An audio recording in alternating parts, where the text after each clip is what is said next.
was more of a love and a hobby and an attraction and an interest and a curiosity of music, how I could cultivate it, how I could express my own voice in it and all that kind of jazz. But after I realized that I was cool and I had my own identity, not everybody was able to identify with my identity or my sound or the way I was coming at it.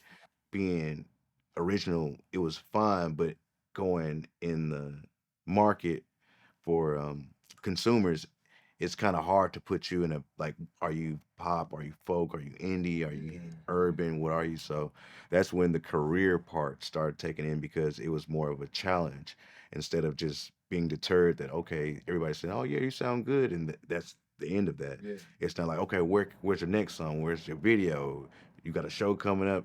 I needed to kind of get that level of conversation happening when I was talking about my career. So I started to just dive more into being an artist, a performing artist than just a recording artist. That's when the whole reconstructing happened. It made me feel like how it feels to have a crush. Like I felt in love, but not with a person, with an idea that ended up turning into my lifestyle. I saw some guys performing on stage at Austin City Limits. I don't know who it was or what song it was, but I just remember it was some white guy playing guitar, long hair, and I just remember just how he was connecting with the crowd. His music, the way he was doing his music, and how the crowd was just kind of locked into him. And from a kid, at 4, I knew that that's what I wanted to be, and that's what I wanted to do in life. From there, I just kind of like forced my way of learning an instrument. I taught myself practically every instrument that I know now. But by forcing my way, I made my own guitar out of like Kleenex box and rubber band. Till my mom bought me a first act guitar from Walmart, and then I matured from there, and then now I'm here. So determined to make it happen. Music has been the catalyst, or has been the transportation that's helped me to meet so many people and experience so many things and travel so many places. So I wouldn't imagine that it would have had this kind of effect. So that's my earliest memory on my attraction or my love of it.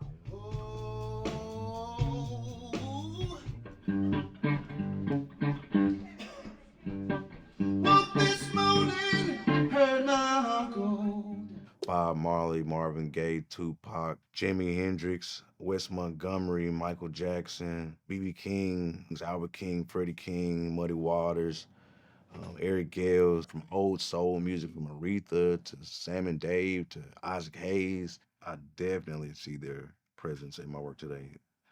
And those people, those individuals are that's the ground that I walk on. That's the shoulders I'm standing on.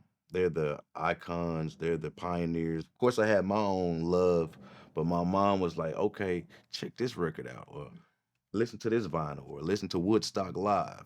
But I didn't know exactly what the details were that was going to define my identity. All of these different guys, all of these different legends, they're a part of who I am, and more because even some that I've listened to in the past, I'm listening to again now to with a redefined ear to really digest and really understand where they was coming from with it, so I can know where I need to put it down. First started off loving rock and live instrumentation. I didn't know whether it was rock or soul or folk or whatever. I just liked it how they was doing it. You know what I'm saying? How they was connecting with the people.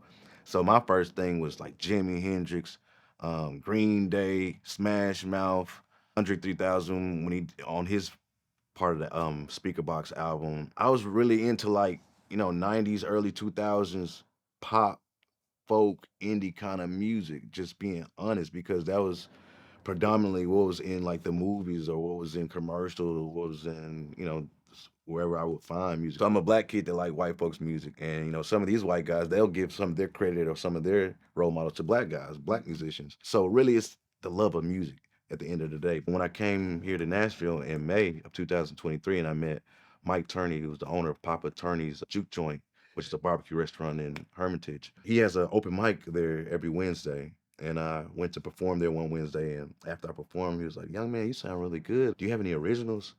And I was like, "Psh, I got a ton of originals. Which one you want to hear?" And he was like, "Okay, well, hold on, slow down. Do you have any blues originals?" And I was like, "Okay, he got me on that one. Nah, I ain't got no blues ones, but I can come up with a blues." That's when him asking me to write a blues song.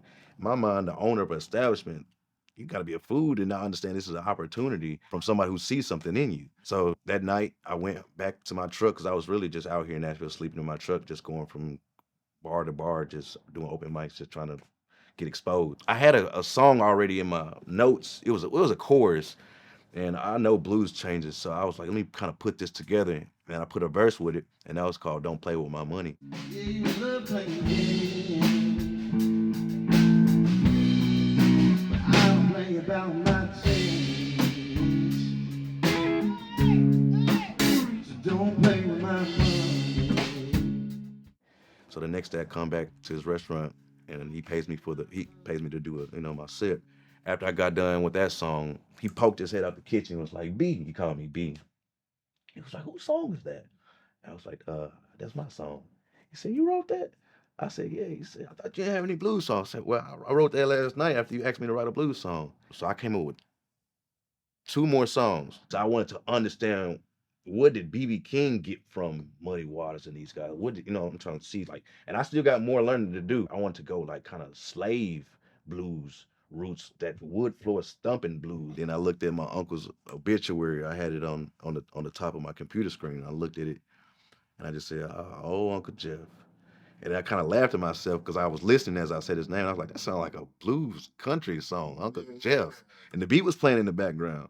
So I just started saying it on beat, Uncle Jeff, Uncle Jeff. And then I started singing it, Uncle Jeff. I said, wait a second, shit, that sounds kind of fine. So as I'm singing it and I'm getting the melody all from just like me just saying his name and just, it's just all happening organically. I just decided to hit the record button because I knew that I needed to go and capture this. So I started singing his name, Uncle Jeff, God rest his soul. Uncle Jeff, why this world so Uncle Jeff, God rest his soul. Uncle Jeff, Uncle Jeff.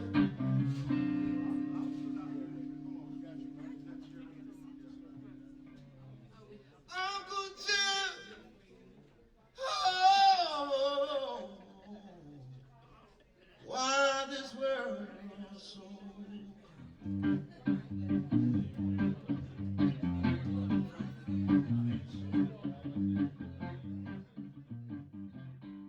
it's just sad to see that, for him to be a war veteran and him to be the favorite uncle and him to be the the black sheep, and the one that nobody understands, but he understands everybody. That that it's a cold world for somebody like that. And then plus he was a Vietnam War veteran. So me writing this song as I'm recording it, the song is "Woke this morning, heard my uncle die." And that's really how it was. I woke up that morning before I came to Pop's restaurant. My mom had called me and told me. I said, Mama called me on the phone and told me. And she cried. She just started breaking down and she was telling me that her brother died. So everything as I'm recording it, it ain't nothing to think about. It's just literally what happened, man. Uncle Jeff record, man. I'm telling you, that's changed everything, dog. It resonated with me that life is precious and we have to really cherish each person. And each person has a story. The song has gotten me here with y'all. You know what I'm saying? It's gotten me so much ambition and so much belief and so much fuel to every day wake up with another thing on my calendar to do because of this hat, because of him, because of what he's done for this country, because of what he's done for our family, because of what he's doing for the people that's watching this documentary.